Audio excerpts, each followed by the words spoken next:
En baie de Morlaix, l'hiver est bel et bien terminé. Avec les premiers rayons du soleil de printemps, le château du Taureau est en train de se réveiller. À Carantec, ces visiteurs sont les premiers de la saison à embarquer pour découvrir le monument. On est proche. Ça va être trop bien. À l'arrivée, le gardien du château les accueille, heureux de la reprise de la saison. J'adore recevoir du monde. J'aime bien faire le guide.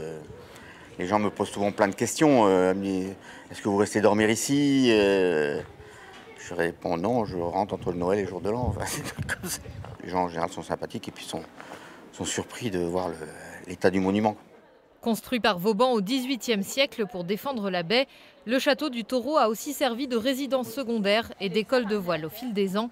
Les visiteurs du jour le découvrent à l'arrivée. La défense du château est vraiment orientée à l'ouest ici, parce que c'est à l'ouest que passe le seul chenal navigable pour les grands navires en période de marée basse. Place ensuite à la visite, qui peut aussi se faire en jouant. On est en train de découvrir une énigme. C'est plus marrant parce qu'on découvre et en même temps on s'amuse, donc c'est mieux, je trouve.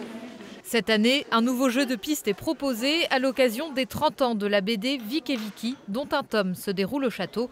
Une façon pour la CCI, gestionnaire du lieu, d'attirer un public plus divers. On a des gens qui viennent là, c'est pas pour prendre un cours magistral d'histoire, c'est vraiment pour découvrir les multiples vies d'un monument qui est parfois emblématique de leur territoire et sur lequel ils n'ont jamais mis les pieds alors qu'ils vivent à Carantec, Plougasnou ou Plouézoc, quoi.